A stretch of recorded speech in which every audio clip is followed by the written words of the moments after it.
And there we go. We are live. We are live for After Hours. Welcome, everybody. Welcome to the show.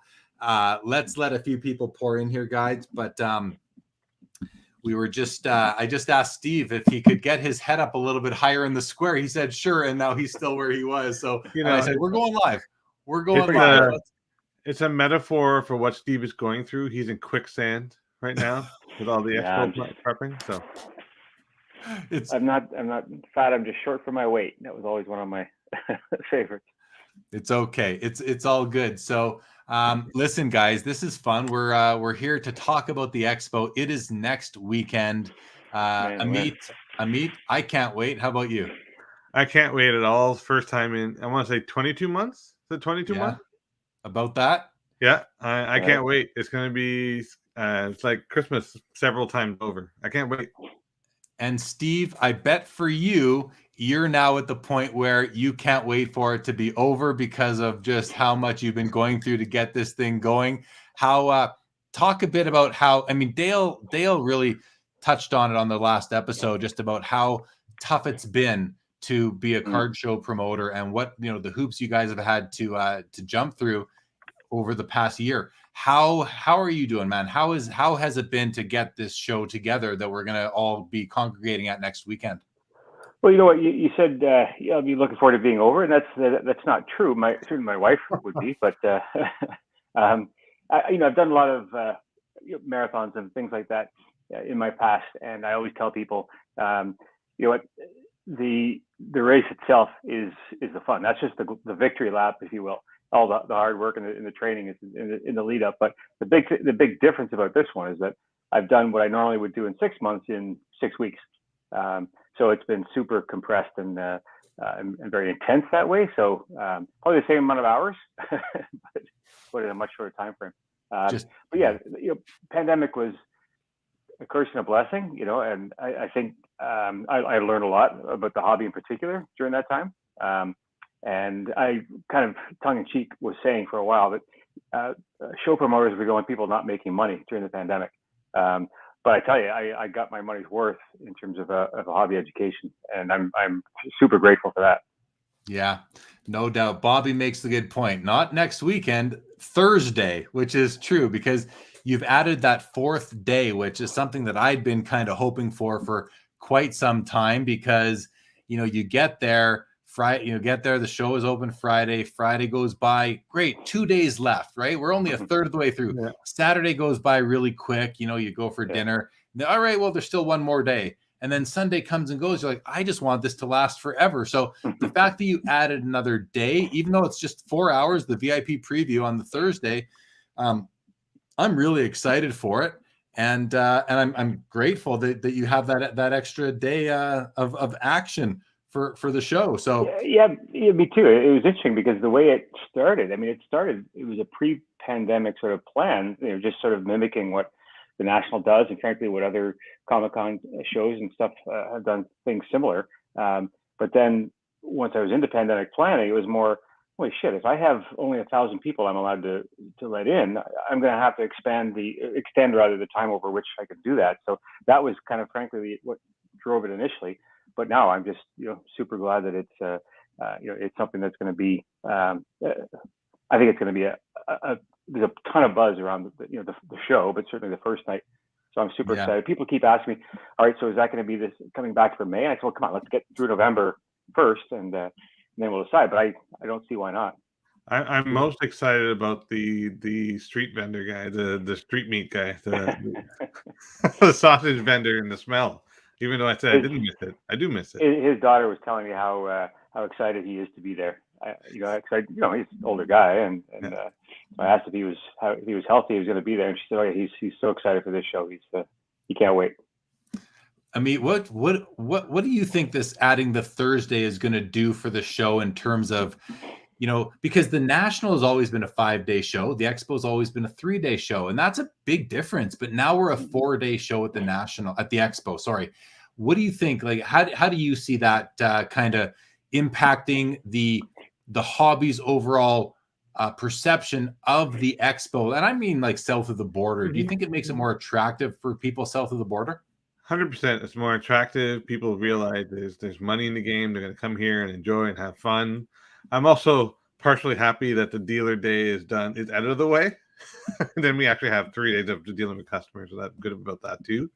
But it just makes it look more polished. It's more professional. It looks like it's a mini national, even though one day we could never be the total size of national, but it's like a mini national. So it gives that aura of professionalism and specialties. That's what I really like about it. Yeah, it makes it more than just a weekend, right? Yeah. Which I know some people it doesn't work for because it's another day away from their shop or another day of vacation from their job, like in my case and other people's. But for me, it's like it doesn't matter. The card shows it's not that they take priority for me, but it's like this is where I want to be. It's what I love, and not much is going to get in the way of that, So. Not at all. I mean, I live in town, and I told my wife she's not going to see me for 5 days. She's not happy, and I have hockey practice and tournaments in the middle, so I'll have to. Yeah. So I wanted to sort of announce one thing tonight, guys. That only a couple people who I've talked to I've told so far, but nothing crazy serious. Sorry, nothing mind blowing. But I have organized a Thursday night social event for people that are going to be at the show. And I've done this for several years. I've done this probably since 2012 on the Thursday night, sort of dinner and drinks at it used to be at Lone Star. Now it's at Jack Astor's because actually I'm not going to say anything bad about Lone Star's menu live on air. So we'll leave that at that. But Jack Astor's is not far from all the hotels where people stay, not far from the show itself. So Thursday night, and this is an open invitation. It's sort of a first come first serve sort of thing because I basically made a reservation for 60 people at Jack Astor's at their indoor patio Thursday night at about, I think it's for 8:15 or 8:20 p.m. So invite the whole Sports Cards Live audience and community to come join us there after the show closes on Thursday night. This has historically been kind of the pre-expo, the traditional pre-expo dinner that was organized through Hobby Insider, which is the message board website that I'm involved in. And now with my kind of my Sports Cards Live just activity, I wanted to make sure that that I announce it here first, and that everybody who is part of this show, the community and all that you guys are all invited. And just come to the Jack Astor's restaurant. I'll put the information in the Facebook group. I'll put it on my Instagram. So watch that as just for the address and that sort of thing. But it's the Toronto Airport Jack Astor's Thursday night after the show. Come hang out, have a drink, have dinner, whatever you want. I do have to mention that there is an automatic 18% gratuity being applied to everyone's bill because I made the reservation so big. But yeah, feel free to come on out, join myself, Ameet, Steve. I don't know, you might be too busy to come, but if you can, of course, love to see you there. We've in the past, we've had people from Upper Deck come out, give out packs to people, and we've always had about anywhere from 30 to 20 to 40 people come out to this thing, and I hope that it's packed this time, and that I get to meet a whole bunch of people from the hobby, from the Sports Cards Live audience and chat. And it's kind of going to be good because if you're not going to be at the show on Thursday, you can still come. And then, we've all already kind of met each other. Then we see each other at the show on Friday. The ice has been broken, and it's just kind of a great experience. So wanted to put that out there. This is the first time I'm talking about it publicly. Thursday night after the show, Jack Astor's, Toronto Airport. Good. I'll put it on the event. Your cutout, Jeremy, the Sports Card Live with the overtime banner. It's like people might not recognize you. You're going to need the little cutout so people see you. The bald head, and I'm 6'6", might help people to recognize me. I'll put it on the Expo schedule if you want, so that. Sure, I mean, Jack Astor's might not appreciate that, but sure, they might. Or they might. Sorry, or this they is might. sponsored by Sports Cards Live, so it's a like free bar. Is that what you said, or did I hear that wrong? No. It's sponsored by the Sport Card Expo, not Sports Cards Live. That's on you. This is on you, Steve. Oh, right, yeah, Steve. Thank you, by the way. Well, I don't know. I don't want to make this an announcement, but I think I'll be buying most of our listeners a beer on Thursday night that will be in attendance. So you are going to come at the show. We are going to come. Oh, at the show, at the show itself. Yeah. Just as a pre Sports Cards Live kickoff party. Awesome. So the pre party. Are you So going to have mimosas on Thursday morning too? So we'll all have a drink in us before we even get to Jack Astor's. Public Day. The money will really start flowing then. There we go. There we go. So listen, let's just welcome to the chat. Let's see who we have here. Get some comments from them. I know everyone's excited. And then and for everybody, I do have the floor plan pulled up. I'm going to share my screen. We'll talk about the floor plan. Let Steve explain a bit about that. Show where Ameet and I are going to be set up. Oops. Oh, that's some kind funny. of background there. It's looking like a green screen. There's the VIP passes. Oh, wow. Yeah, that's Caulfield on there. So that's one of the VIP badges that people will be VIPs will be getting. So it's kind of cool. That's I'm cool. just trying to turn that annoying thing off. Upper Deck sponsored that with the Cole Caulfield Young Gun in there, it looks like. Exactly, yep. That's cool. That's cool. Okay, I'm going to go to, do we have Troy? Good evening. Troy says hello. Mike, oh, good. 3-0 Flames. Great to hear. Dennis, good to see you. Yeah, stay awake, buddy. Stay awake. I know you were on Ameet's show, Cardboard Culture, on Tuesday, so congrats on that. Jeff McMahon, thanks for coming. Bobby reminded us the show starts on Thursday. Mark, you're not going to be able to make it to the expo. Mark, you got to do it. You got to do it. Bill reminds us 5 more sleeps till expo. My other friend wants to go to the Islanders Devils at the Rock. Collection says, good evening, Steve. Any last minute autograph guess, or has everybody already been announced? I think everybody's been announced. We're working on maybe having some guys come on the Thursday night, just as part of the VIP event, but nothing I can share here. Fine, fair enough. Steve Sir, good evening to you. Asking for a friend. Anyone ever regret a sale and asked to purchase a card back? I mean, yeah. Like going back to an old girlfriend, isn't it? That's exactly right. Sometimes you might want to just get a different copy of the same card, or sometimes, I mean, I sold my childhood Mario Lemieux rookie at the expo a few years ago, and if that card ever came back to me, I would want to purchase that exact copy back, because I wish I kept my childhood Gretzky, but I didn't keep my childhood Lemieux, so I wouldn't mind getting that one back. But Ameet, do you have anything you want to share with a specific? No, but I've sold cards and bought the same ones back and then sold them again. I've had that happen a few times. Yeah, I've had that happen probably 500 cards worth. Yeah, at least. For sure. Mark says, are you guys going to the Leafs game? They have 2 home games, Buffalo and somebody else. I will not be going to a hockey game while I'm there. How about either of you guys? No, not for me. I waited 2 years for an expo. I'm not going to a Leafs game. No. But you know what? I'm a bit bummed that the induction ceremony isn't open to the public this time, because I went at the last show 2 years ago, and I really had a blast. Actually, it was a really cool event. And they're still doing it, but it's a much tighter agenda. Makes sense. Yeah. Kenny's leaving Monday morning for TO. 2 sleeps for him. Bobby, hey, the expo is a 2-day show. Now it's up to 4. So, Steve, I got to assume that the plan is to keep it a 4-day show into the future? I don't see how we're going to take it back once it's out there, or why even. So great news. That's a really good job on this, Steve. Good job. Yeah. Lars from Mars is so excited for his first expo. Make sure you come to dinner on Thursday. Make sure you come say hello to myself and Ameet at our booths, and I'll put the floor plan up soon and let everybody know exactly where we are.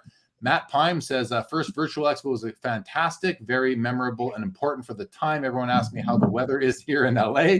I actually bought a couple of oars from you, Jeremy. Oh, you're the one that bought my PSA 8s. Good buys by you, Matt Pime. Yeah, speaking about regretting sales, I regret everything I sold at the first virtual expo. Never mind. Mark, turned the game off, and now you're watching I can see the Rangers anytime. Hey, appreciate that, Mark. Steve Donnelly, do you expect a higher percentage of non-hockey related items this year? Great question, and 100% yes. I expect here's my I'll get your guys' kind of thoughts on this. Here's my thought. Previous expos, you were like 80% hockey, 20% everything else. Baseball, basketball, football, soccer, UFC, all that. I think this year we're going to be 50% hockey max, a ton of soccer and basketball, a lot of baseball, and some football. Ameet, let's start with you. The only thing I would add is non-sport. You'll see a good chunk of non-sport, like Marvel, and like Marvel is huge. Pokemon, yep. Pokemon will be there. It's going to be a good mix. Good, yeah. What about you, Steve? I mean, you know who your vendors are. Do you have a feel for how the mix is going to be this coming weekend versus in the past? Yeah, and I would echo what you said, Jeremy. I look at it from a couple of different ways. I mean, seeing what's happening in the hobby, but just looking at the list itself of my exhibitors. I mean, I think everybody knows that I get a really high percentage of dealers that renew. I would say on this show, and I usually have about 220 dealers that attend the show, and about 10% of those did not renew. They did renew, but they're not doing the November show. They've asked to move their deposits through to the next spring.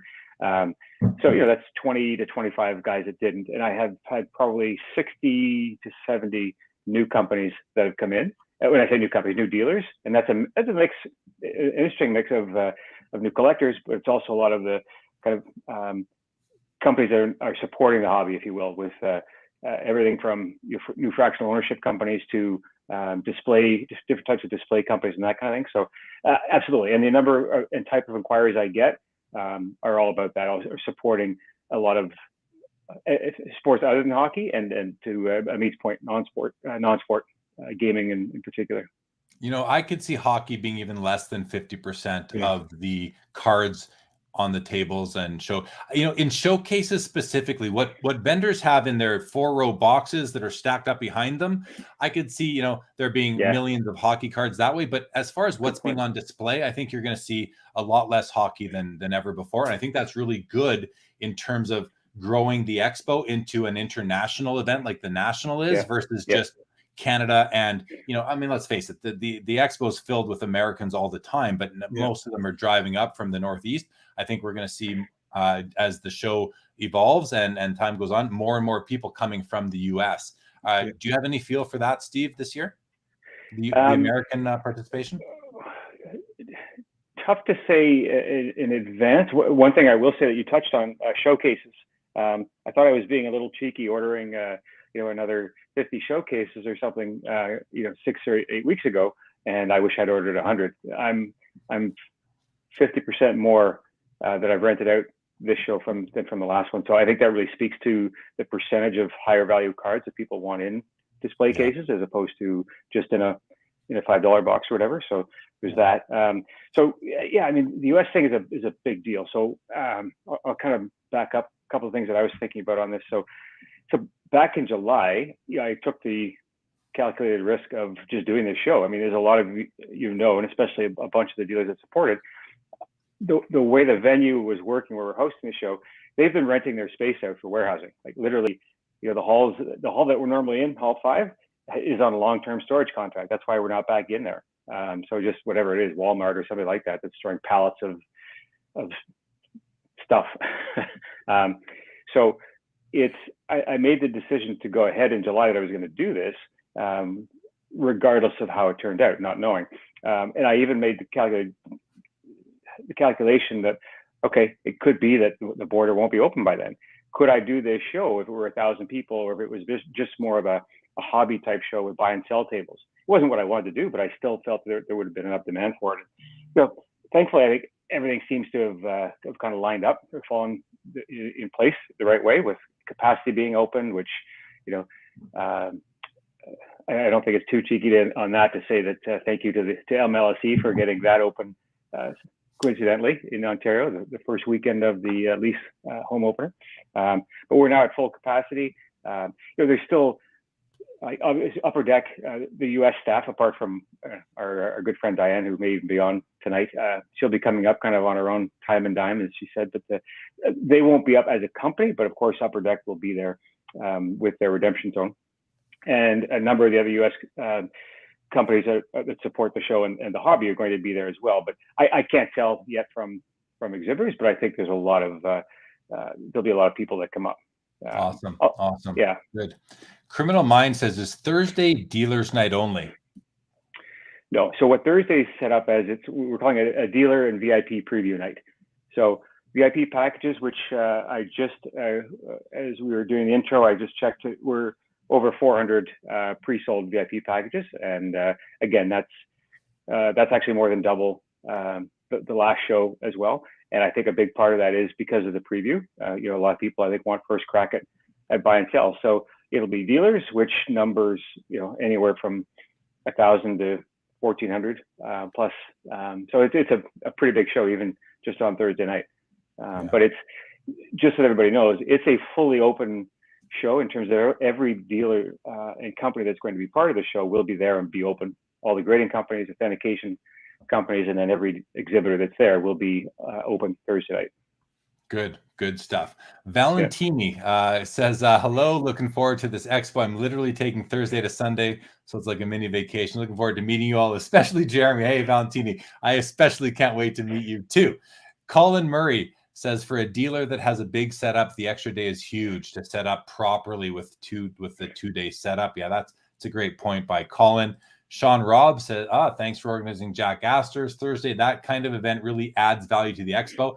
I think it does. It's not just that event, but any event that is happening after the expo where it's just kind of open to people is going to add value for everybody, because you don't need to know people to go to something, right? I mean, I've walked around expo at the end of a show, at the end of the day. Sometimes it's like, I always have somebody to have dinner with, but sometimes you people don't, and it's nice to have that. So I hope there's some other things going on the Friday, the Saturday, but I just thanks Sean, and I'm looking forward to meeting everybody. I hope as many people as possible can come out on Thursday night. Looks like Bobby is going to come. Sounds good, Bobby. Good. Well, be good to see you there. Doug, welcome. Says looking forward to seeing you. Yeah, I can't wait to see you too, Doug. Ben Carlos in the house. New.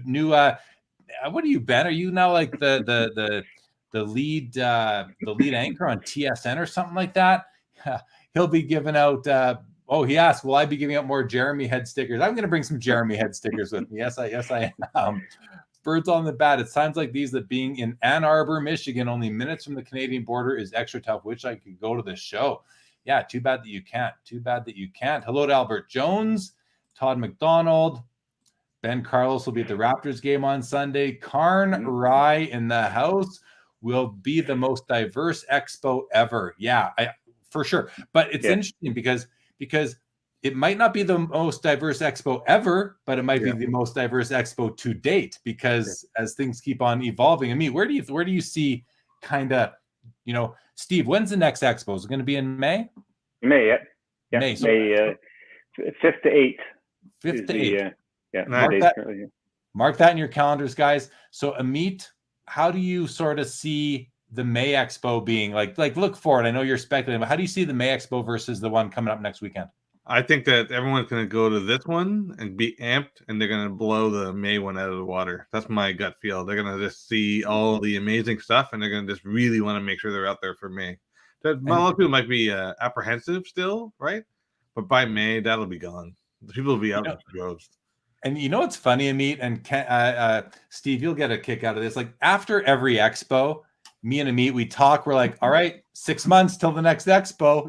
The countdown starts at the end of the day on Sunday, right? I see you're smirking because you're like, these card guys, they're so passionate about this. Like I've been doing cons, but the card guys are the nerdiest of any vendor event out there. So I see you're kind of we start looking forward to the next expo as soon as the current one ends.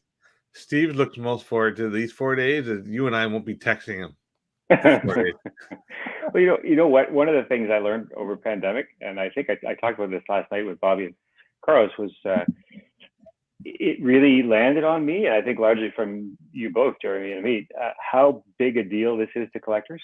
And I even said I feel I take on an extra amount of responsibility to all of you, to the whole community, to make this show great. And so I was really impressed by that, and just all the elements of support that I've gotten from the hobby have been really great, and to kind of back that up. But so that's been great. And so I'm super excited. That's why I was excited to have your event on the Thursday, and I want to keep doing more. That's a big part of also why I wanted to do the VIP night, to have more outside of show programming, if you will, or incremental programming. So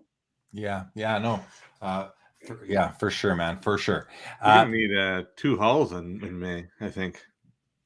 2 halls in May. Yeah. Let's make a statement here. I think you'll need 2 halls in May. Let's see if it comes true. I'd be down for that. Yeah. Ken says 50% hockey this year, so bang on with what I'm thinking. Far from puking wants to know, are vaccine passports required to get in, and are masks required? Yes. So There you go. again, I've gotten a couple trolls on this thing, and I just say, look, they're not my rules, but if I want to put on a show, I got to follow them. So that's the rules. If you want to come, we want to have everybody. If you don't, that's cool too. Wait until May, and hopefully things will be different. But yeah, it's the only way I can run an event. The venue's mandating it, and the provincial government is. So, and that's, we could talk about that too.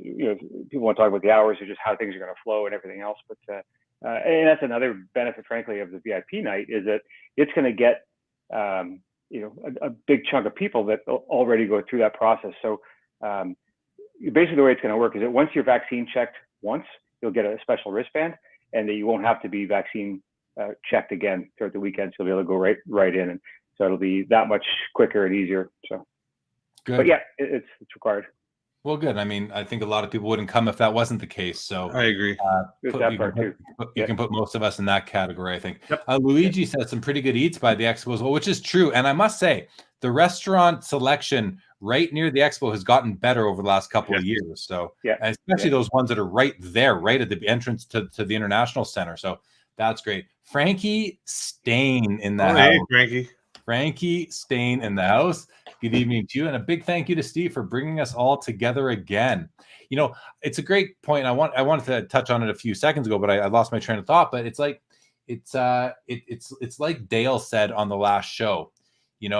It's all of our shows, right? And that's it's not just Steve's show. Yeah, it's your business, Steve, and you're promoting it, but it's on all of us to make this a great event, not just on you. And I hope, and that's why I think it speaks to why we're all so excited about it. And it's on us we have a vested interest as hobbyists, as collectors, as owners of cards, as people that love the wheeling and dealing. We have a vested interest in this show being bigger and better and just always improving, or at least not declining. And so, I think it's just an important sort of thing. And to Frankie's point, it's nice, you're quarterbacking this thing, and we're all supporting it because I think we're all in it together. So Adam Holgate says, really trying to clear a schedule to come. Recommend Saturday over Sunday. I mean, I'm going to say yes. I'm going to say yes. See if you guys agree. I say yes because, I mean, we're in a time of the hobby right now where things are so hot. Like, I recommend Thursday over Saturday right now. The sooner you get there, the better cards you're going to have access to.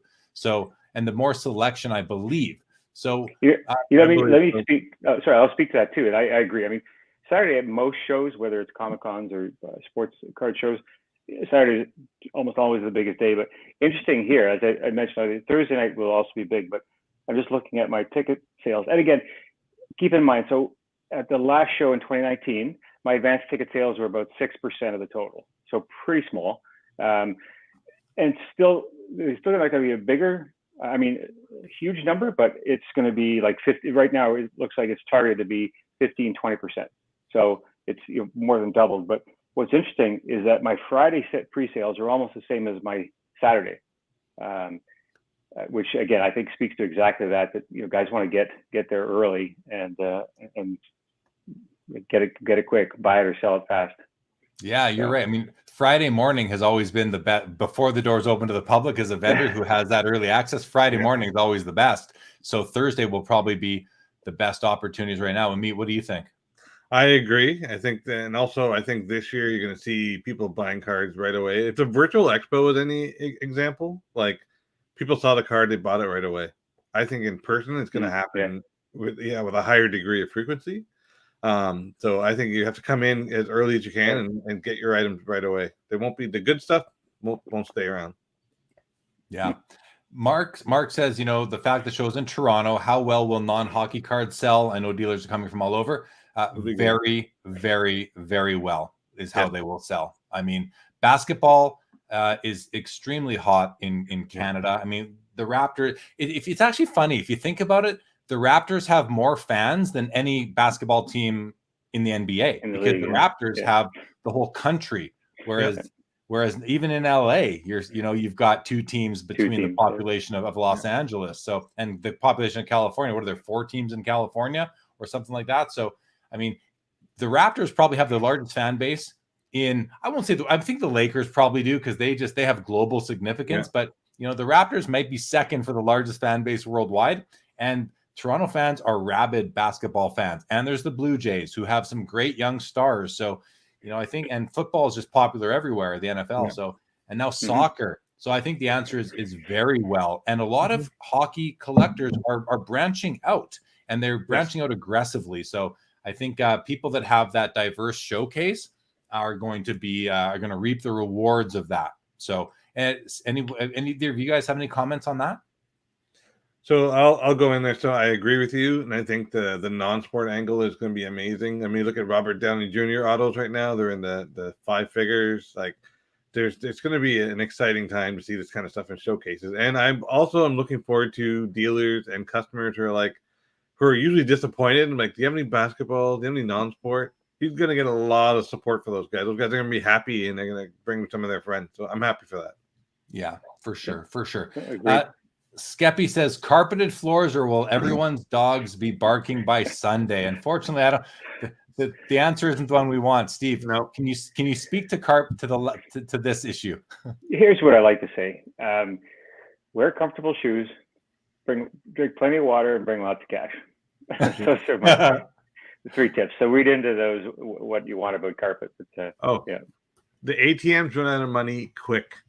Everyone is aware the ATMs run out of money probably in the first 3 hours of the show. Yeah, I've asked them to bring in extra. So yeah. Otherwise, I'm gonna have to come to you guys for cash. So cash, sneakers, and water. Cash, good shoes, and water for sure. Yeah. Very, very important. So when we say we're going to roll out the red carpet for you, we're not literally saying that. We're just saying it's a figure of speech. It's a figure of speech. I like this. Luigi lives 10 minutes from the location and will make his first expo. Super excited to meet everyone and do deals. Looking forward to that too. Seb, are there some trade nights planned at the end of the days after the show? Steve, what do you know about any trade nights going on that might be formally organized? I was trying to put something together and wasn't able to for a bunch of reasons, but I did see just yesterday, the day before, that there is going to be one, and I wish I had it handy. But one of the new Toronto dealers, when they have Relics, is going to be doing a trade night, upper deck sanctioned. So it's at the Sheraton on the Sheraton. Okay. Yeah, I can tell you right now. Actually, 4 points for the other one, but I did see that as well. I thought I saw that it was a 200-person capacity, and you had to kind of register, which I did not. But you got to think that they're going to have more than 200 people between the actual room that they have allocated and the outside of that room, just like we saw at the National.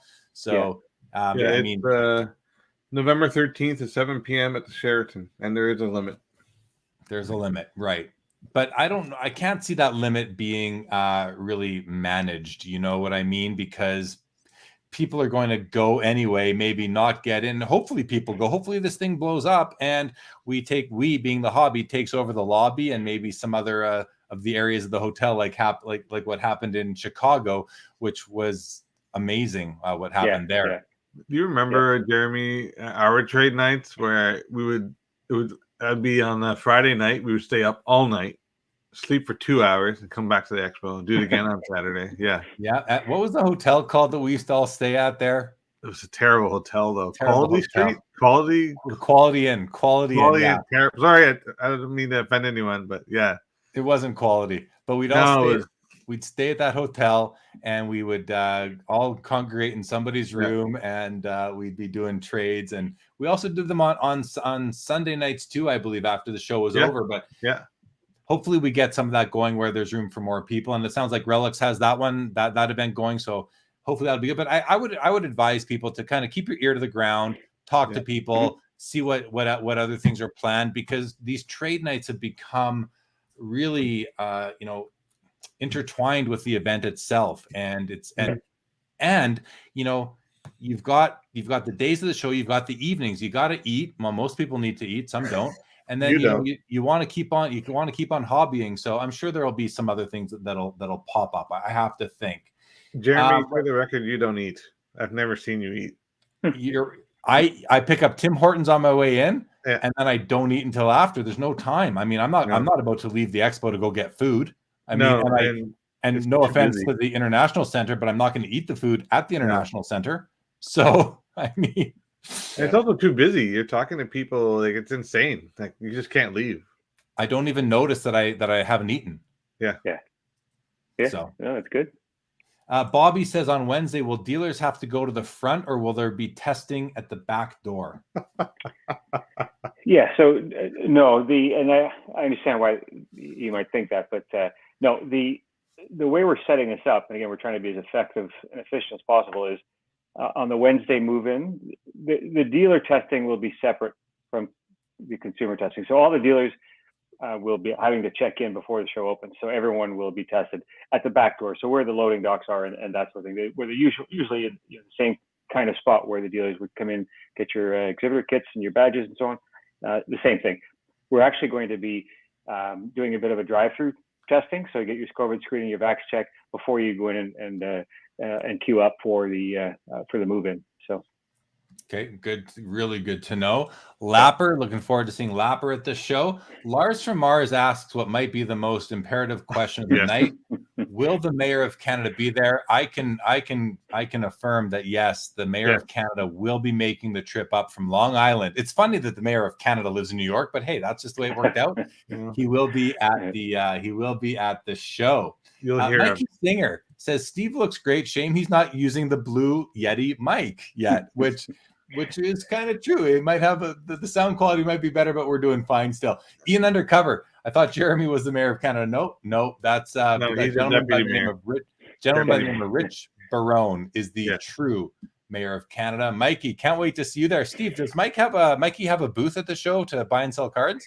I'm worried that he does, and because so I think that might be a conflict of interest. But Mikey's the guy who really helped you make the virtual expo what it became, and Absolutely. He wasn't a hobbyist. I mean, he collected cards as a kid, I think, going in, but now he's like embraced the hobby to the nth degree. So tell us a bit about that, Steve. Like it's just kind of funny that Mikey is now, he's on Instagram all the time. He's buying and selling. Like, is that because of helping you with the virtual?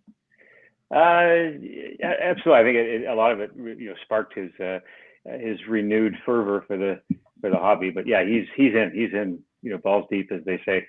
So now I don't think there's any worry of his wife watching this program. But he's in. I won't say over his head because he knows what he's doing. But yeah, there's nary a minute, and he's running. We've had a tremendous eBay partnership, and it's only blossomed through the virtuals. And this is the first time we're actually now doing a Sport Card Expo eBay store and auction that's running now. And I think Mikey's taking it on as his own personal project. So, and it's going quite well. I've got some items in there, and there's some really good stuff happening in that. So that's great. That is great. Yeah. Albert Jones says, "What made the hobby blow up like this?" Oh God, another hour. It's a tough question, but let's not go in too deep. But let's put this one to you, Steve, because me and Ameet probably have the same kind of. We could go ramble. You might have a different perspective. From your perspective, what made the hobby blow up like this? Yeah, I mean, I do reiterate a lot of the stuff, the sort of macro factors, with the pandemic and people having time and money and different places renewing. And I've tried to capture a couple of different elements of it. So a lot of people have got back into the hobby that maybe collected when they were young and now are getting into it again. But it's definitely fed on itself. So I think the initial piece was the pandemic, and that gave people time and money to be looking, all right, what can I do? And literally going into the closet as the cliche piece. And bringing out their hobbies, their collections, and so on again, and that sparked it. But they just seemed to kind of carry on its own momentum. And then as that happened, more and more people got into it. The prices, as they rose, attracted more and more people. And a lot of those people that were being brought into it are higher profile from not only outside North America, but outside the industry. In a lot of cases, you're seeing a lot of athletes that wanted to get back involved with their own cards. You're seeing a lot of pop culture pundits and or characters and people get into it. As an example, DJ Ski's coming up to the show, and I've been looking to percolate that, because I think a lot of we get all the traditional hobbyists in the area. And I think what we want to do, and what I've said since I started taking this over, is I really want to find more fans and help convert those fans into collectors. But the pandemic has done a lot of that work for me. So I think it's a combination of sort of macroeconomic factors, and then also just some of these bigger crazy sales that have sparked mainstream interest. And the fact that people had time on their hand, there's so many things. Yeah.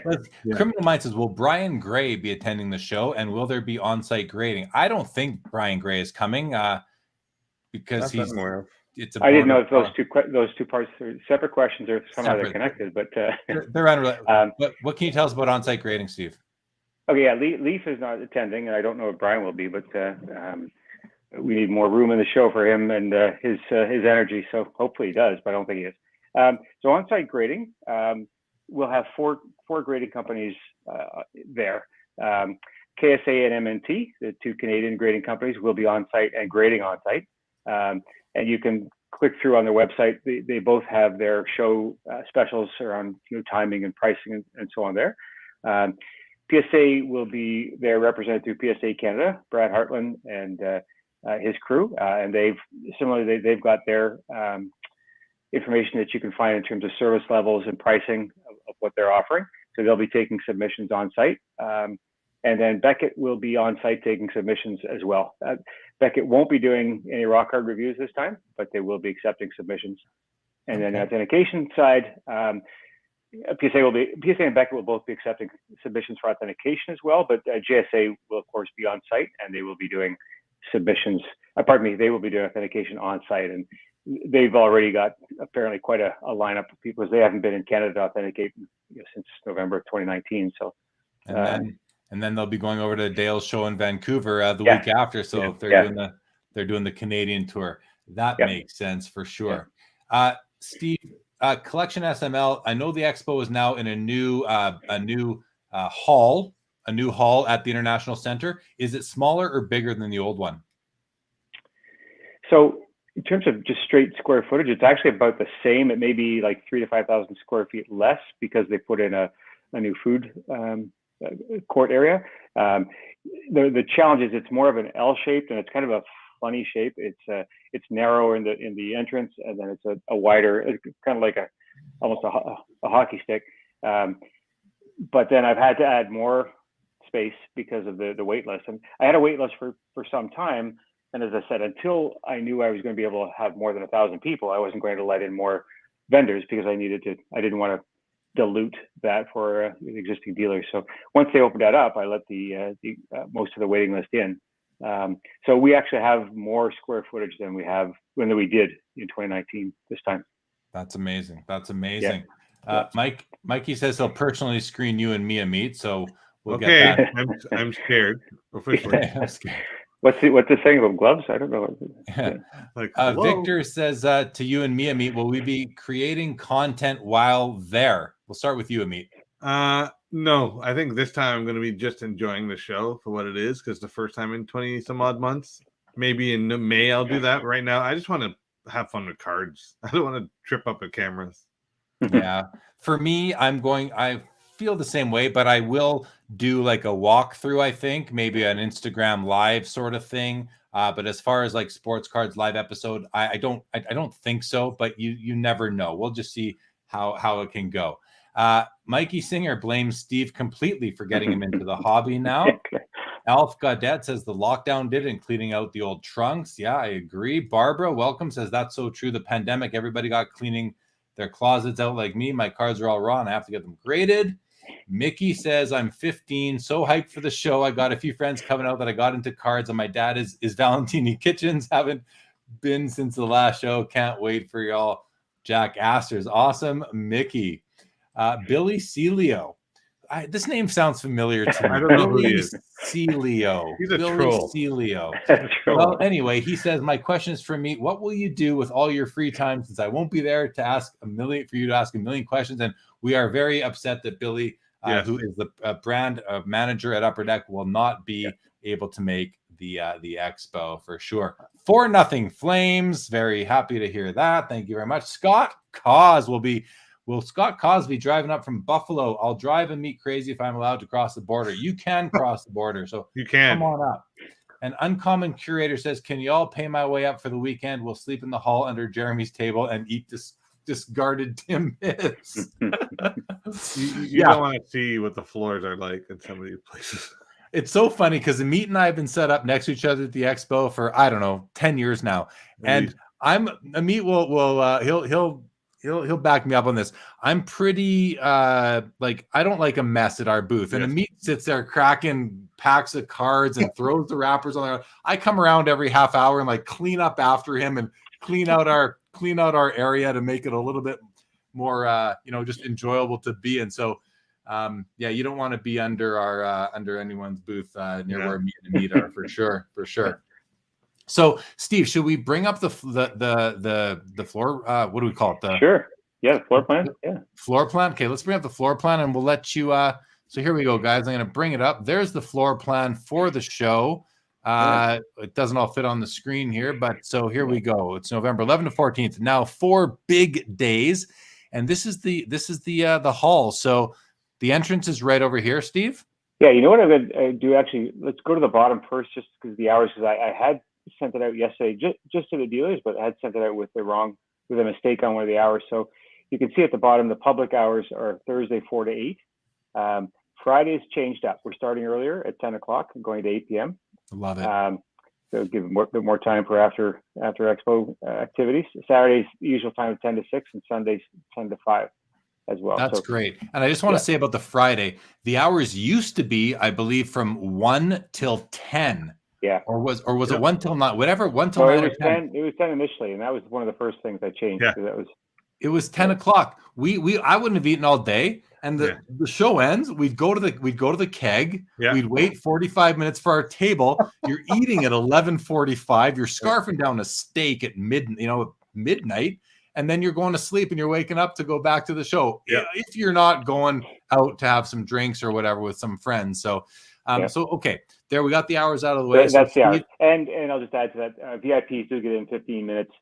Obviously not on Thursday. But Friday, Saturday, Sunday, VIPs get in 15 minutes earlier than those stated times. So that's the key thing. So what you have here is, the show entrance is there to the left where you see the number 3. But you enter here at the upper left, by just under eBay there, where it says number 1, enter here. And the way that the flow is going to happen, and largely, again, I'm just anticipating, I didn't want any of this to happen outside in case of weather, but basically you'll enter at 1, you'll go in through to 2 where you'll be COVID screened and vaccine checked, at which point you'll get that vaccine special wristband that I mentioned, and then you'll kind of do a bit of a 180 and go back through the inside hallways on a kind of a southwest over into the hall 1 ticketing area, and that's where if you have advanced tickets, you redeem your tickets for a wristband, and if you don't, you'll line up and buy day of tickets. And from there, it's you enter in through. Sorry. Let me just jump in really quick here, Steve, and say from here, everybody, when you come in, you're gonna go straight through to here. Yeah. That's Jeremy and Ameet right there. That's where you're gonna find us. So you're gonna get your passport here. You're gonna come this way. You're gonna walk in. You're gonna beeline straight for these 2 booths here and come say hello to us. Okay, back to you, Steve. But you probably want to stop at Pastime or something on your way. No, they just have to come straight and say hello. Straight to me and Ameet. To me and Ameet. All right, and then you go make your way back. But you don't have to. Yeah, you'll see right out of the gate. The entranceway is half the width of the regular show. So obviously, it's a very different floor plan in that regard. But and what everyone needs to know who's a regular goer is that most every dealer is in a different location this time. They may be close, they may be in close proximity to who they were there for, but it's a pretty level playing field, and that almost everyone is in that same position. So it might take a bit more work, but quite honestly, I think it might help people discover new sellers and new buyers. So Steve, where do you recommend the dealers park? Is it in their usual spot? Like, should we go in where the old Hall 5 area was? So yeah, basically where you would park on the north side or behind Hall 5, Yeah. that just happens to be the south side of Hall 1. So if you look down where the 5 and the 5 and 6 are, loading docks, 5, 6, 7, that's where you'll load in, and that's where the dealers will go in every day. I mean, dealers can come in up at the front if they want to, and I'll get to the conference center in a second. But yeah, the intention is that exhibitors will typically enter through the back. Okay. So the attendees are going to come in this way. You're going to cover the front of the show. You got eBay here. You got Kenny at Pastime here. Pather, I've never heard of them. Mint Inc. I've heard of Mint Inc. We got Dolly's, great card shop here. All the vendors against the wall. eBay, yep. eBay's right there. You got Upper Deck's going to have a nice big area over here. Food court, Beckett right here. Mm-hmm. And then this is sort of a bit of a narrower, almost a bottleneck from this big area here to this other big area here. Yep. And I kind of like these guys here at these booths are going to have some great traffic because the only real way to get from this area to this area is right through here. So if you're any of these booths, congrats. I would say that's probably a good place to be. You're going to get a lot of traffic. And then you come into this area here. And this is the back, the bottom of the L or whatever you want to call it. But this is going to be a fun area, I think. You're going to see a lot of action in here. You're going to see a ton of action here because me and Ameet are here. You're going to see a ton of action over here, and then this area here. But tell us a bit, Steve, about what's going on up in here because I see more stuff up here. Yep. So as you make your way up there, I think you're right. I think there'll be a lot of buzz and activity up there. And to your point on that bottleneck area, literally everybody has to walk through that. So that'll be definitely the horses will be there. I mean, you'll have to make them drink, but the horses will definitely be there. So, and then you'll continue up through the blade of the hockey stick or whatever you want to call it, the base of the L, and you'll see where the number 8 is. I'm having to check mine because the number 8 is. That's actually that leads through. So once we opened up or had a capacity open, as I said, we were able to let in more dealers. So there's a short passageway there that you walk through. And when I say short, it's literally like 60 feet. And it opens up into the conference center. So it's like the ballrooms at the north end of Hall 5, only frankly, it's much nicer, much newer. It's all carpeted. And so in there will be another 40 to 50 dealers. Again, a complete mix. It's a little bit different in that there will, in addition to being some 10 by 10, there's also a new table option there. So 8 by 8 foot spaces, so smaller spaces, but with tables, but just providing a smaller, lower cost option for new people as well. So I expect that to be buzzing as well. And then within that same space will be the autograph pavilion, the main stage, and those dealers. So where's the autograph? Is this the autograph pavilion here? So it shows up currently on the right side. Quite honestly, this part of the floor plan is going to change up a fair bit before next week. But all of what you see there will still be there. It's just going to be reconfigured a little bit to be a bit more, to make a bit more sense, just because frankly, I got more booths than I had expected initially in there. So. And I'd like to just draw everyone's attention to where the men's and ladies rooms are, because believe it or not, we're not sure. And I know where they were at the old show, but I'm noticing, I'm set up right over here at 254. Ameet's here at 252. And our trip to the bathroom is going to be pretty quick to right over here. You got bathrooms up over here, up over here, up over here. So that's something that you're going to want to note because, you're in this building for a long time. So there are also washrooms that don't show up just below, to the left of 5, where you below 4. Over here. Okay, good. So another that's the ones we don't tell people about. So up here. This is the new area, sort of the other option for tables versus booths sort of thing. Is this? Yeah. So that's going to be a fun little area. It is definitely segregated from the rest of the show, but don't forget about if you're an attendee at the show, don't forget about this area here, guys. Make sure you get up there. Steve, are these booths along here? Yep. Yeah, there's booths along there. So those will be 10 by 10s, and then most of not all, but most of the ones inside will be 8 foot or 8 by 14 foot tables. But yeah, again, that's where you're going to see a lot of the new folks, which I know people that they're new people to buy from and or sell to. So definitely you don't want to leave those out. And one of the things we're doing, and that Mikey and his crew are helping out with, is so the stage is in there, and one of the things that we're going to be doing is broadcasting the stage onto. So there's big bulkheads in this. I was trying to point to your screen.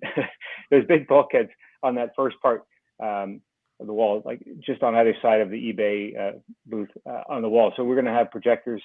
So whatever the size is, 15 by 20-foot projections of what's happening on the stage in 3 different spots on those walls. So just trying to connect the rooms as much as possible. So there will be that. But will there be audio with that video or no? There will, but it will be separate audio so we can manage it so that, I don't want. So it's not dominating the sound waves of the room. Yeah. No, we're not raving it here. So I made a comment earlier about the lack of quality food at the internet at Hall 5, at least. Is this food court here going to be any better than what we're used to? How do I answer that? International I'll answer for you. Hang on. The International Center has been a great partner to me, and I'm really excited to be back there working with them. I'm a bit probably healthier than a lot of collectors, and so I'm often a bit fussier about what I eat. So I'm still going to bring a lot of my own food. How's that? Yeah, no, it's fair. I mean, listen, it's slices of pizza and that sort of thing, but it's just what you would expect at any large event, and it's good quality, well prepared. Ameet, sorry, Steve, didn't mean to cut you off. I was going to say, it's not why you come to the show. No, it's definitely not. Ameet, any comments from you on the floor plan? Since they're supporting Steve, I'm not going to comment about the food, but the floor plan is definitely different, but people will get used to it pretty quickly. For people who come to the expo, I highly recommend you come up with some sort of plan to use markers to know where you are. I can't tell you how many times people are like, I'm looking for this booth and I don't know where it is. You have to look for little land markers. So when you see me and Jeremy, that's our first marker that you should use. So you'll know where we are. And relative to us, we can tell you where to go from there. And then, the food court's another marker. But again, Jeremy and I. As is Upper Deck's booth. And, you've got the CDDs, I guess, that are selling the wax. And this looks like a real hub right here in the middle. And, me and Ameet, you and I are right here, Ameet, right in amongst this hubbish area. Yep. Nice dealer cluster right here. Yep. Upper Deck over here. Nice dealer cluster here, and then this big dealer area here. Yep. I can't wait to just meander these aisles. I'm going to come in this way, guys. Yeah, you already know. Yeah. I'm going to go up here. I'm going to come back here. I'm going to go this way, this way, this way. I'm going to cover it all. Probably go back, retrace my steps, come back over here, back to my booth, and then come see everyone who's wants to do some deals with me at my table. Kenny's always got great stuff at his table. Yes. I don't know what eBay is going to be doing, but they always have a setup. Dolly's always has a super assortment of nice high-end. You talking about not much hockey? They have the rest. They've got a lot of it's almost a museum at their booth a lot of the time. So, there's not many more booths that are marked here. So I can't speak to anyone else specifically, but I dreamt about it last night, guys. I dreamt about the show. I am so excited. Okay. Yeah. Well, that's great. I'm glad that we had a chance to take a look at the floor plan and hopefully get some people sort of acclimatized to how it's going to be set up and where Ameet and I, we have a bit of an advantage, Ameet, that we get to tell people and show them where we are. And make sure you guys definitely come by and say hello. And I because of this, I mean, we'll be doing up some oversized printouts of the floor plan, outside of the show. We'll probably even do like a black and white paper fold out that people can pick up with the floor plan, and that'll list dealers both alphabetically and by booth number, so that we can help track. And we'll have a downloadable PDF and so on that people can use just to try and facilitate that piece. But again, it's going to be a bit more like a scavenger hunt this time, so everyone will explore and have to get out of their normal patterns and habits a little bit. But I think that's half the fun of the finds. Yeah, 100%, Steve. I don't. You know what? Let me just say, anyone who gives you grief about moving around, or what? Hey, you, like Frankie Stain said earlier, You've made this thing happen. You've taken some risk. You've put it out there. We're all grateful this is happening wherever we are, whatever hall we're in, whatever location. I actually look at the floor plan.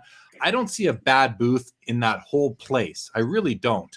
I mean, I think the amount of people that are into the hobby now, there isn't going to be a dead zone. People are going to be all over the place. So I wouldn't worry too much about that. Yeah, I think and I think it's going to be and the fact that it's new, that just makes it more fun again. I remember when we were in that other hall several years ago, there was nothing, no one really complained. I didn't hear a lot of complaints. It was fine. I mean, people in general, change is something that not everyone can get their head around, but this is a minor issue. This is not even a first world problem. No, that's what I say. I mean, we're just lucky to be back with being able to do a no capacity limit show, and so the rest is just let's be adventurous.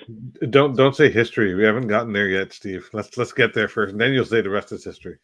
Okay, yeah, no, that's not saying that. So let's go to some comments. Scott Cause has a table with Gene, my buddy Gino. They need to find display cases. Steve, it sounds like you're already backed up, but hockey guy wants to know if I'm Ameet's card show mother. I mean, not completely. I do clean up after him with all his, the time. I do my share. All his wrappers on the floor, right? But Ameet does provide me bottles of water. Oh, and Ameet, can you bring me some of those cushions for the floor? Yes. I actually already packed those, so I remember. Thank you. Yes, that'll save my legs. And the hand sanitizer, I'll bring that to you. Sumo Manco Man, any trade nights planned? We spoke a bit earlier about that, Sumo. There is one the Sheraton on Saturday. Relics is planning. Yeah, I'm sure you'll hear about it there. Ken makes a really good point. He says the best deals will be at Jeremy's booth. The second best deals will be at Pastime. And Ameet, what about Ameet, Ken? What about Ameet? What about Ameet? What's up, man? Too funny. Well, hey, Ameet's booth often just sort of gets blurred with mine, so that'll be fine. Lars says, "Tell the mayor to bring me some Tavares cards." I'll actually have some Tavares cards, Lars. So come see me too. Come see me too. What is Traders Bar and Restaurant? Ken wants to know. Is that something on the floor plan? Ignore that. That's so one of the neat things about this hall is there's actually a design center in there. So all the white space you see between that blue legend and the conference center is an actual. It's a whole series of independent stores, primarily the design center, so furniture stores and that kind of thing. But the Traders Lounge, I don't even think that's open. But no, it's not. It's nothing that you'll be able to take advantage of. So yeah, strike that from your minds. We'll just leave that there. 6-0 Flames right now against the Rangers.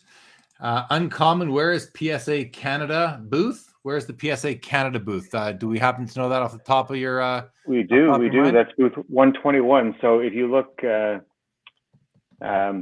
left of eBay, there's a block of 8 booths, and then a block of 2 vertical booths. They're the one right on here. The left side. Yeah. My good friend Brad Hartland will be set up right there. Nice, not too far from me. We can hang out. Awesome. Yep. Colin says the first blocker section is all the heavy hitters.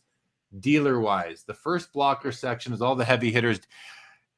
I would say I recognize that name. Maybe Colin Murray is part of that. He probably this is all the dusty vintage guys. This is all the dusty vintage and elastic bands. Okay, you want to make your way over to this part here. This part here is where all the good stuff is.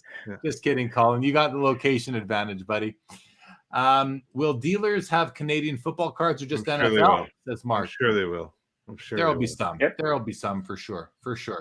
Valentini, I don't know if anyone else asked you this question. Is PSA or Beckett? That came up already, so neither are doing on-site grading.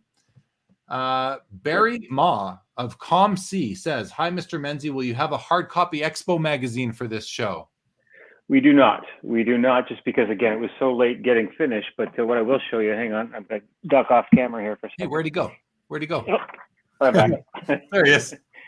No, we just didn't have the traditional print takes a long time, and I just wasn't willing to do it. But from May 2020, if anybody does want a special souvenir, I do have the May 2020 Expo mag. That never happened. You should sign it, Steve. Yeah, well, and I shared this last night with Bobby, and Carlos, but I write just a little blurb. I had hesitated to call it an editorial, but a little blurb, and you can see the title of the one I wrote for the May 2020 show here. Will anyone read this, just in case it doesn't happen? Yeah, I would like a copy of that. I would like a and copy. nobody did. All right, I'll bring one. Well, to you I and did. I'll autograph it. You sent me a copy. I was very, very, Did I? Oh, good. very thankful. I've only got 49,998 left. Then. I'll take one. I'll take one. Bring him to the bring a box at least to the show. I'm sure people will. Hey, it's reading material if nothing else. Yeah. Okay, let's see. Doug will be in booths 127, 129, just before the eBay booth and PSA booth.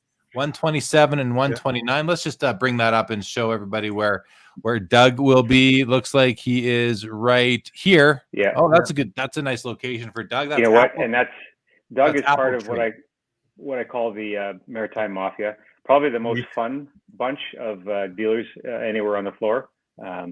So you can go there for great cards or great laughs. Yeah.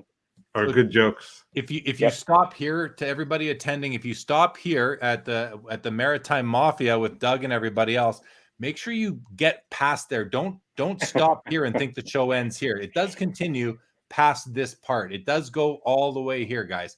Okay. They try and suck you in. Where is the ATM relative to everyone? By the way, question. Where are the ATMs?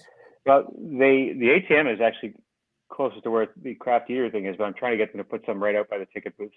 At number 3, and I'd like to have them do another one on the show floor by the craft eatery, but that's TBD. Yeah. Criminal says, looking forward to Expo. The only thing I'm dreading is the parking and the lineups. I mean, parking is not an issue. There's tons of parking. Tons.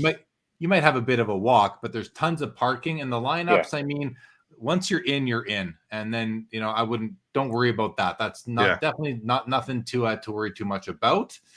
Barry says he'll take a few of those Expo that never happened magazines. Sure, I want it signed though. You gotta have it signed. Okay. Mark says, how well, say as an example, will Pat Quinn card sell versus Dale Murphy? I don't think either would move that well. I don't think either will move very well. No. And Valentini says, I'm always at that design center, and I'm planning to stay far, far away from it. The only designs I will be looking at are those nice Gretzky's, Lemieux, and Luca cards. Awesome. So, okay, well, listen, guys. I mean, we're at the end of the comments. Not anymore. Uncommon. What is the Maritime Mafia? It's a group of vendors from the Maritimes who just like to have a good time. It's a great group of people. No doubt about it. They're always smiling and laughing. Yeah, exactly. So, Steve, I mean, anything else you wanted to share with the audience about the show before? I know it's late. I know it's late for you, and so you're free to bail whenever you're ready and get some sleep. You got a big week ahead. Yeah, I definitely do. We covered most of it. I mean, but I'm really happy to say, as I said, that even though the companies that aren't coming, like Upper Deck, are still very, very strongly supporting the show, but most of their brands are going to be there. Your Ultra Pro will be there. Beckett will be there. PSA, through Brad's crew will be there. The JSA guys will be on site. ComC will be there. Dave and Adams, BMW, both big American vendors and dealers. Some exciting new companies as well, Canadian and American. The guys from Collectible support the show. Even they're not set up with a booth, but they're going to be there. The guys from companies like Show Your Slabs, which is Jeremy, you've been to the US, so you know who these guys are, and they're Corey. They're killing it down there. Corey's going to be coming up, and in fact they will be renting some of their. They have some special 30 slab holder displays that they'll be able to rent as well. So they'll be on site. I'm just super excited. I can't wait. And I don't want it over with, but I can't wait for it to start. Yeah, don't say that yet. Don't say that. You mentioned Collectible, and I work with Collectible. I host a show for them on Sundays, and I'll be doing that tomorrow. And so the fact that they, I just love to hear that they're doing that. They're looking outside of their own borders, and they're going to support the hobby in Canada. So I'm glad to hear that. And while I'm there, I don't work for them or anything like that, but I kind of feel like I'm going to be up there representing Collectible a little bit too, just because they've been good to me and great to work with. So really happy to hear that they're going to be having a presence. They are. They're a great group of guys, and it's just, I mentioned briefly earlier. there's 2 new Canadian fractional ownership companies that are going to be at the show as well. And Liquid Marketplace being one of them. That's Karn's involved. Yep, Karn. And there's another one that I haven't seen in the marketplace yet, but they're going to be there. They've purchased a couple of booths, and so it's a really exciting time for the hobby. Anyway, so there's a lot of that those new elements of the hobby growth. So awesome, yeah, just awesome, cool. Okay, well, listen, I want to give you the opportunity to go to sleep if you want. Good. You're welcome. You're welcome to stick around. Ameet and I are going to go for a bit more, but so up to you. But I'm going to keep on going. Are you going to stick around? I may take off my lovely camera here, but I'll keep listening. Okay. Well, thanks for joining. Great to have you, and good luck. Good luck. See you in 5 sleeps. Yeah. Good luck with the next few days leading up to it, Steve. Or 5 no sleeps. Yeah. Yeah. All right, okay, guys. man. Thank you. Thanks, Cheers. We'll let him. Really? That's how he's signing off? Yeah. I can't. What are we supposed to read his palm or something? I don't know, man. That was like old school TMZ. Here, I'm gonna kick him from the studio. Let's see. We got to teach him a thing or two about how to disconnect. There we go. Let's put after hours up. Here we go. Okay. Thank you, Steve, for joining. Always good to hear from the guy who's kind of steering the ship on this show. That is what you and I, Ameet, we spend 6 months a year looking forward to the expo. So, and then spending 4 days not talking to each other. Only to spend the next 6 months talking about it. Yeah, because we're too busy. Hopefully that's the same thing. So let's go to a couple. Albert Jones, will MBA be there? Mike Baker, authentic. I don't think so. But I can't say for sure. But I don't think so. Laura says, Ameet, show us some cards. Yeah, we'll let you do that right away. Uncommon says, keep going. Time change is coming up. We'll all gain an hour soon. That's true. Great news for me because I've got 60 kids to lead through a practice at 6 a.m. in the morning. And Bobby Burrell says, Steve is such an event gangsta. Bobby in the world, then the word gangsta just don't really mix for me, Bobby. I don't know if that's a word that sounds natural coming from you, but I love it nonetheless. Okay. Ameet, why don't you show some cards that you're going to have at your booth, and just run through a bunch. Okay, so I'll have I don't know if you guys can see over my shoulder. I'll have my QR code over here. So at my booth, you can actually scan my cards from the virtual expo. So they'll be doing that, and I'll just show some fire. So I've got a PSA 4 Lemieux there. I've got it is a PSA 7 The How. Marty and Gordon. That's a WHA card. Yes. I've got this one I bought, but then I'm going to sell it. It's a PSA 10 Sakic, the Bowman foil. Remember those cards from back in the day? Sure do. I've got actually I've got a lot of vintage here. Weird. I've got a Doug Gilmour rookie. Is that a PSA 9? That is a 9. Nice. PSA 9. This is actually I was quite surprised how high that card went up. This is my big one. One of my big cards that I have for the show. My Gretzky rookie, 4.5. That's pretty funny. I also have a BVG 4.5. Oh, really? Yeah. They're battling BVGs. Yeah, we have the same grade, the exact same grade. We all have to converse after what price you put on yours. I'm looking for mine right now. I just have a box of here it is. Got oh, there you go. There's your 4.5. Mine's poorly centered. Yours looked better centered. Looked at better center. Mine will be cheaper than his because mine has poor centering. I've got the old school ITG complete of Jerry Cheevers, like a 1-on-1. Steve's accusing us of price fixing. Mentioned some non-sport. So these are the holograms from Impel that the people are grading. This one I wasn't going to grade. So is that Silver Surfer? It was hard to see. That was Spider-Man, actually. Spider-Man. Some baseball. Some Jose Bautista and Encarnacion. Yeah. That's a nice card. It's a nice looking card. Oh, here's one of my probably the best card I'll have at the show. I don't know if you can see it. Gretzky, Lemieux, Yzerman, triple auto out of 5. 5 of 5. So, Chris, you actually have the sister to this card. I have the Gretzky Bobby Orr, Patrick Waugh triple auto. It's out of 15, my version, which is a beauty. And then this is a diamond dealer autograph of Gretzky. This one, I'm not sure if I want to sell it. I'm so torn. Uncommon Curator says we should shill bid each other's. I mean, but it's not an auction, so it's really hard to shill bid when you're just putting cards out. Not that we would anyway, of course. Jay-Z, my guy, what's going on?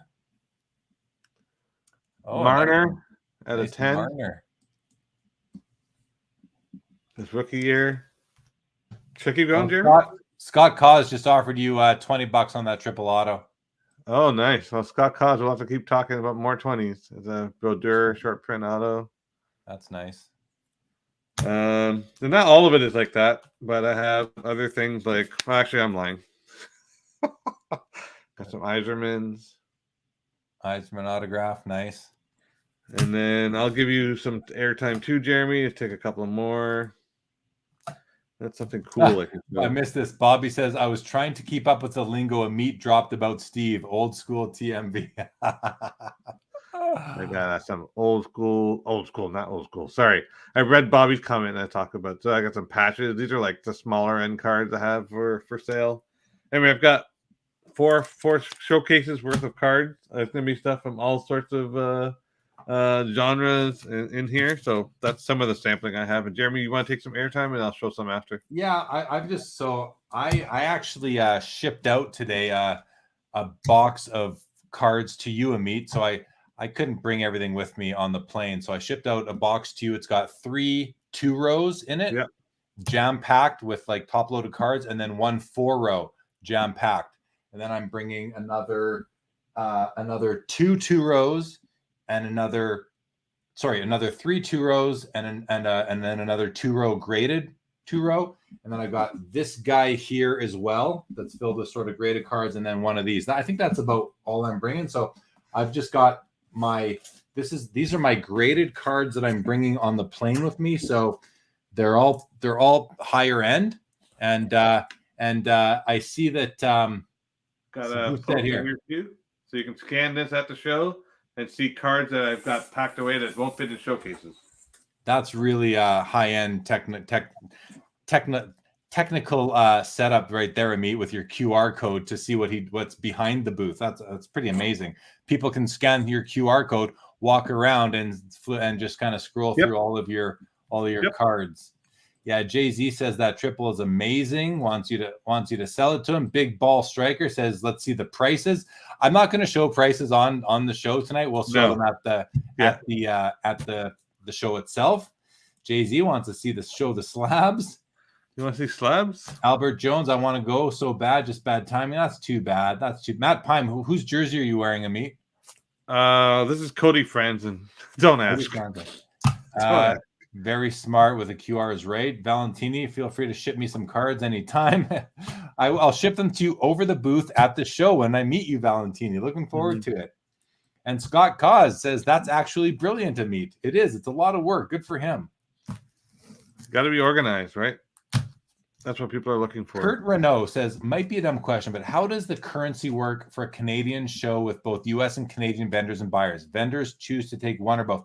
Yeah, basically, Kurt, as a Canadian vendor, I will take your Canadian dollars or your U.S. dollars, and most people will just use a conversion, probably 1.25 sort of thing. So if it's like $100 Canadian, it's like divide that by 1.25, and that'll be the U.S. dollar price. Maybe some guys will use 1.2.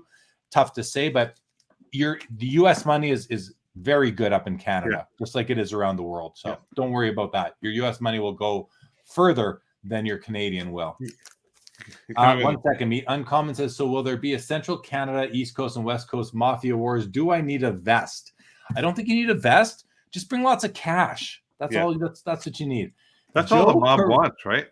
What's that? That's all the mob wants is their money. Exactly. That's all the mob wants.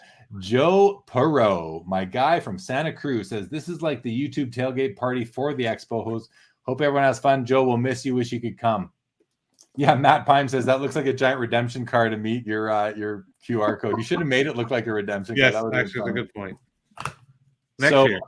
Were you going to show some more, or should I show a few cards? You go ahead, because I want to give you some airtime, and then I'll show some. All right. I'll show a few cards, guys. I'm not going to show prices. You got to come to the show to see that. But there's a PSA 4 Wayne Gretzky. O-Pee-Chee, really nice form, nicer than my BVG 4.5, and will be priced accordingly. But this is just a great centering on this card. I'm also bringing up 3 of these. This is a PSA 2.5, but it's an amazing 2.5. Like Nice. an amazing 2.5. I've also got a 4, a very nice 4 with very strong eye appeal. Like, doesn't look like a 4 to me. And then I've got this 5.5, which I bought at the Expo last time. And it's a very strong 5.5. But I'm a guy that likes strong for the grade cards. This is a cool card. This is a 1 of 1. This is the BGS 10 Pavel Datsyuk rookie from 2000 Premier, 2001 Upper Deck Premier Collection. It's the only BGS 10 in the population, and it's numbered out of 250. That's a really great card. And then I got this guy here. This is the Ovechkin Young Gun Retro Acetate PSA 8.5. Really cool card. I'll just do these ones here. This is a BGS 8 Pro Set Stanley Cup Hologram. So one of the finer copies in the hobby. Couple young guns, PSA 10 Carey Price, who should be back on Monday with the team. Yep. Followed by the Jonathan Taves in a PSA 10 young gun. I've got, I think it was Matt Pime that bought those Bobby Orrs off me last time, but he didn't buy this one. This is the 1970 PSA 8 Bobby Orr. Nice centering on that. And then it's nice that you got the full body shot, which you don't have in a lot of those, the 1970s. And I got a PSA 4.5 Bobby Hull. Nice. Over to you, Ameet. So I've got a PSA 9 Yzerman rookie. This is actually Topps Yzerman rookie. Okay. Cool. I've got, now to switch up some baseball, I've got a PSA 9 card out of 10 of Alonso. That's nice. Very From nice. Stadium Club. This guy should be in the playoffs just by the end of the year. So Panarin, Young Gun, BGS 9.5. In between cards to Big Ball Striker. Yeah, Steve did announce just earlier while he was on that it's going to be May. I think he said 5th to 8th in next year. So guys, block off your calendar. So they got this is like old school patch of Joe Sakic from In the Game. I think it was Captain C. Captain C. Tavares had a baller game today. So one of his rookie patch from Be a Player. And this is one of the cards that I took out of my PC. I'm going to get rid of it. I really liked it because it's a 2-color Gretzky, and I really love this set. Like the design. It's one of my favorite designs of a jersey set. So it's Gretzky. Yeah. And I'll show one more. I'm going to honor my hometown Blue Jays. A 9.5 Lourdes Gurriel auto rookie. Very cool. Very cool. Otherwise, I'll be here all night showing you cards. So Simon asked, "What's the name of my booth?" I looked up your name on the dealer and couldn't find. I know because and I asked Steve earlier today to fix it. So he has my booth name as Collect What You Like under the C/Sports Cards Live, and I asked him to remove the Collect What You Like because no one's going to know me by that. So yeah, but that's what it's under, and I'm at booth 254, Simon, 254. So. But on the list right now that was emailed out, it's under Collect What You Like. But thanks for clarifying. I appreciate that. Mark says, "Boy, do we need Price back." I think he's talking about Brian Price from In the Game, which he's still making cards under the President's banner, so he's still out there. And I got to tell you something though. In the collection I bought recently, I picked up a lot of Leaf In the Game stuff, and I'll tell you. I really like a lot of the cards that they're making, and like some of them I don't even want to move. So there we go. Steve says it will be changed to Sports Cards Live number 254. Thank you, Steve. I appreciate that. Oh, Mark says we need Carey Price back, not Brian Price. Okay, yes, the Habs badly need Carey Price back, and my Canada does too. We need him for the Olympics. For the Olympics as well. That's right. Yeah, I want him back. Just my wife is a huge Habs fan, so. That'll be great. Uncommon Curator says Jeff Wilson will be at the Expo from what I heard. I believe so. Yes, Jeff he Wilson will be. Sports Card Investor will be at the Expo. I'll show another handful here. I've got back-to-back Sidney Crosby, BGS 95 Young Guns. And this one here, this is not the better of the two. And you might ask why if they're both 95s, but this one here is actually 0.5 away from a BGS 10. So a couple of nice Crosby Young Guns. Got a Scheifele Cup rookie with a BGS 9 with a 666 patch, triple sick patch. Here's that. I showed this one already, but I'll show it again. The BVG 4.5 Gretzky. And this card here is really cool. This is an exquisite Connor McDavid rookie out of 99, autographed on card, BGS 8.5. Yeah, that's fire. That's definitely fire. Well, it's not as fire as my Mario Lemieux. I'm kidding. It's well here. This McDavid card. I thought I had an idea of what it was worth, and then I looked on eBay, and there's a comp on this card, in a BGS 9, I think, for like $12,000. I was like, what? Insane. What? But okay, I mean that's good for me, I guess. You want to hear something funny, Jeremy? What's that? Well, I'll tell you an example of how crazy comps have gone up. So here's a Bo Jackson letter auto. Okay, I paid $50 for this. Probably in when did this come out? 2007. This has gone up like 4x. It's insane. I got like, and then there's like the out joking, but Lemieux's still a goat. But I just like that auto. Lemieux's a goat, no doubt. And then the last one, I have a Gordie Howe from Prime. Ooh, very cool. Multicolor, but still pretty cool. I have one of his primes, but it's from the Hartford Whalers jersey. It's a 3-color. It's oh, nice. It's a very cool piece. Maybe we can sell both of ours to a big Gordie Howe fan at the show. If you sell, I'm okay going home with no cards. I'm okay. Yeah, no doubt about it. This is good. Bobby says we need Brian Price to make some Carey Price. There you go. Probably has him on speed dial, right? Albert Jones, come on now, keep those Crosbys. I mean, I have a Crosby in my collection. These are for finding other good homes. I can't keep everything. You gotta keep it moving. I just had to pay my PWCC bill from their monthly auction today, so I gotta put some money back in the bank. It can't just go out all the time, and that's been my pattern for the last few months. So it's time to go the other way. But I'm sure I'm going to find some great cards at Expo to buy. Ian Undercover, you're looking to get a Stanley Cup hologram. Found one not numbered being sold as an error. Any info you could offer? I would just not buy that card. Yeah. I would not buy that one. To me, it's like oftentimes we see cards for sale that were meant to be die cut, but they're not die cut. So that's not the same card. That's not the pack pulled version. An unnumbered Stanley Cup hologram, I would just, unless you're getting it for 5% of the value of the card. Well, it's up to you though. I can't say this like it's like everybody needs to feel this way, but for me, I just wouldn't buy it. It wouldn't interest me. So, and I think a lot of people feel the same way. And that means that, your resale potential is going to hurt. So, that's where I'm at. Bobby says there's lots of unnumbered Stanley Cup cards out there. I find that I've seen very few. I think I've only ever seen one. So I've seen many more numbered than unnumbered in my travels. And, so I don't know. I can't really corroborate the comment, but Bobby's probably seen, I guess he's just seen more of them than I have. So, and you're welcome, Ian. You are welcome.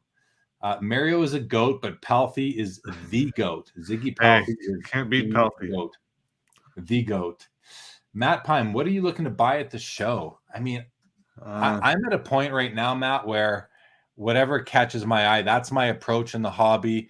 If I see a nice 51 Bowman Willie Mays rookie that I can buy it right, I'll buy that because that's like a card on my want list. But otherwise, a few sets that I chip away at, I'll look to fill those in. Otherwise, it's just cards that I like and cards that I think I can maybe put in my showcase if I for the rest of the weekend or for the Vancouver show the next weekend. Ameet, what about you? It's going to be the same answer, to be quite honest. I'm fortunate in my life that I've actually collected a lot of things and I own the things that I want and need. So I don't really need to go out and look for anything. If it's stuff to put in my showcases, collections-wise, totally down for that. And the other thing is just anything that catches my eye. And what my jam is non-sport these days. So if there's anything non-sport out there that I really want, I'll probably gear towards that. But yeah, I'm fortunate. I've kind of knocked off my bucket list, so not much out there. Yeah. My want list was a lot bigger a long time ago, but I've chipped away at a lot of the cards I want, and my taste of one thing we as collectors have to allow ourselves to do. Let me stop projecting that. Let me say one of the things that I've really found that I have done, and it's worked, so I recommend it, but go as you will, is that I found it to my hobby enjoyment has gone up by me allowing myself the freedom to not stick to a certain a strict collecting sort of pattern or theme, and just find other. I have several PCs. My personal collection, I basically scan all my cards and I store them in my Dropbox. So I've got the head folder is called personal collection. And then all the subfolders are all the different PCs within it, whether they're player collections, set collections, graded collections. But then I have one called miscellaneous.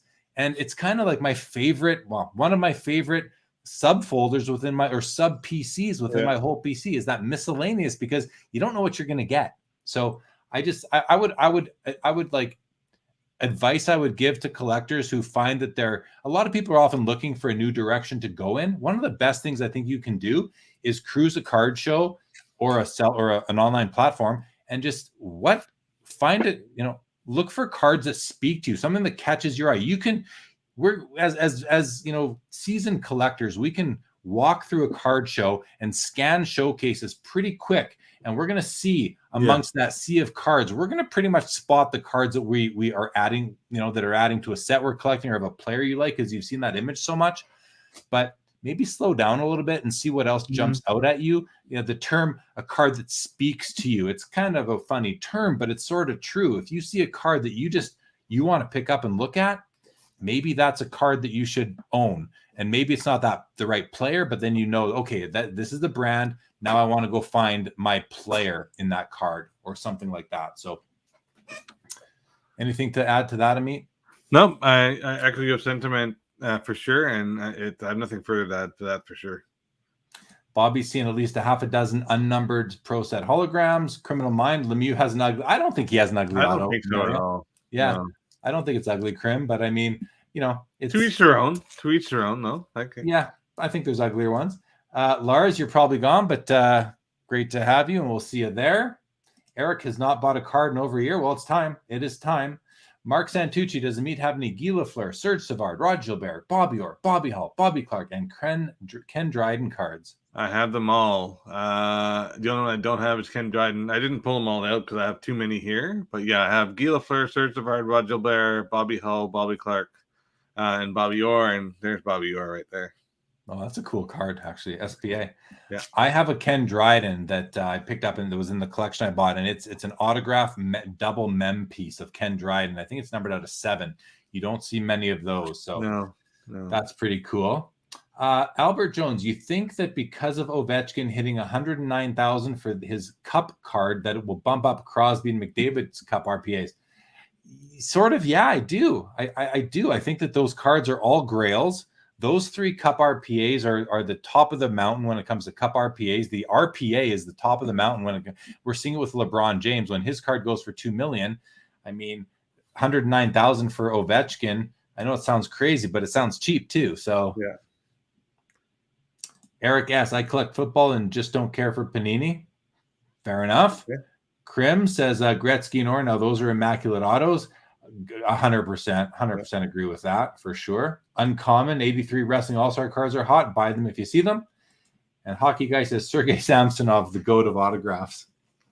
I've got one more stack here that I pulled out. I'll run through these guys. Yeah, and then after that, I'm good after that, Jeremy. I'm gonna have to cut it out a bit early because I do have to. That's what I was thinking. Yeah, that's what I was thinking. I got a BVG 7.5 Opeachy Mario rookie. Pretty nice actually for a BVG. 7 corners, 8 edges, 8.5 centering and surface. I'm okay with that. This is a you don't see a lot of these. Hey, Ameet, the Black Diamond, Patrick Kane, PSA 10 Black Diamond rookie. 10. Those are hard to get in a 10. Yeah, very hard. Whoa, what's that you say? Yeah. I have a few I'm holding on to before I let them go, but I have a few. That's me liquidating my Pokemon holdings. Yeah. There's the other last one I have. Yeah. This is a great card. Second year Gordie Howe PSA 5, which I've upgraded to a 6, so my 5 becomes available. That was from my PC. Vince Carter, row 2 rookie. This is from the Flair Showcase. I always forget what LC means. Someone will tell me.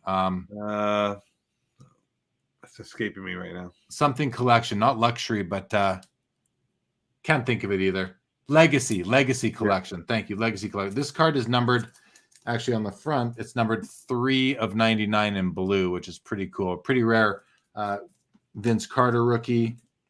I'm also dissolving myself of my one soccer card. I have one. I'm waiting. I have his as well. Patrick Waugh, O-Pee-Chee, BVG 7. This is a cool card. 99 Derek Jeter, Molten Metal Fusion Sterling. This card is numbered on the back out of 500. You can see at the bottom there. Yeah. It's a pretty cool card. And then I've got, a PSA 4 Stanley Cup Hologram to go with the BGS 8. This one is numbered on the back, and the cool thing is that it's got a low number. I like the low numbers, 385 out of 5,000. 2 more cards, just a Jagger O-Pee-Chee Premier PSA 10. Jagger, no biggie. And then the BGS 9.5 Patrick Kane Young Guns to go with the with the Black Diamond. So, this is cool. I'm going to show this too. This is a Eric Stahl Black Diamond rookie, but this is the Clarity version. This is numbered out of 10. I don't know if you can see. Numbered out of 10. Super tough card, PSA 10. And then this card I have to show just because it brings back some great memories. The first high-end Upper Deck product really being the 2000 or the 0102 Upper Deck Premier Collect. Same as the Datsu card, but this one's autographed, numbered out of 199 in a BGS 9.5.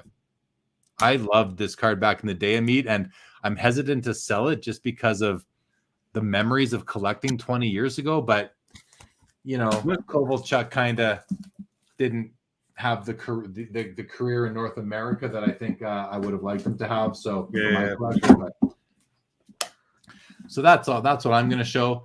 I'm going to run through these comments here quick. Pastime missed the Ovi selling for 109. What was the grade? I'm not sure. You still have the set. Oh, Ken, you still have of course you have your set. And Albert Jones, I just got my Parker's Tall Boy Crosby McDavid really very cool. Very cool. I'm not even sure I don't know what card that is. Exclusive. It's from an EPAC exclusive, I think. It's an achievement that you get from EPAC. It's fantastic.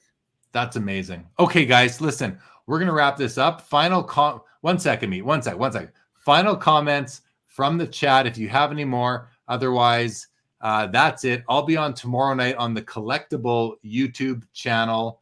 And I have a very interesting guest tomorrow. There it is, youtube.com/collectible app. My guest tomorrow on that show is going to be Michael Ricosi. He owns, I mentioned this at the beginning of the show with Dale, he owns the #1 set on the registry of the 1948 Bowman. I think it's Bowman, I can't remember if Bowman or Leaf, the basketball set with the George Mikan rookie. He's got the complete set.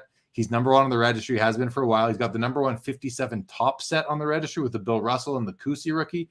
And he's also got the #1 set on the registry for the 1961 Fleer basketball set with the Wilt Chamberlain, the Oscar Robertson, the Jerry West, the Elgin Baylor. An amazing set. So this guy is he's a old, I want to say a bit of an older gentleman out of New York. And I'm going to have the pleasure of talking with him on Collectibles YouTube channel tomorrow at 7 p.m. Eastern. So please, would be great if some of you joined.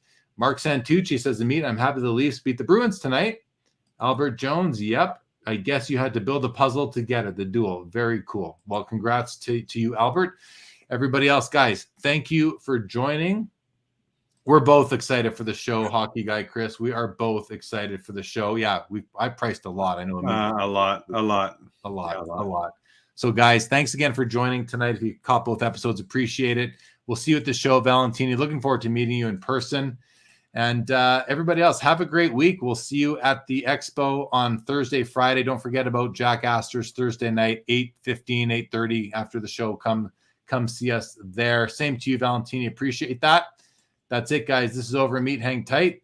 Thank you, guys. Good night, Barbara. See your comment. That's it. We are out.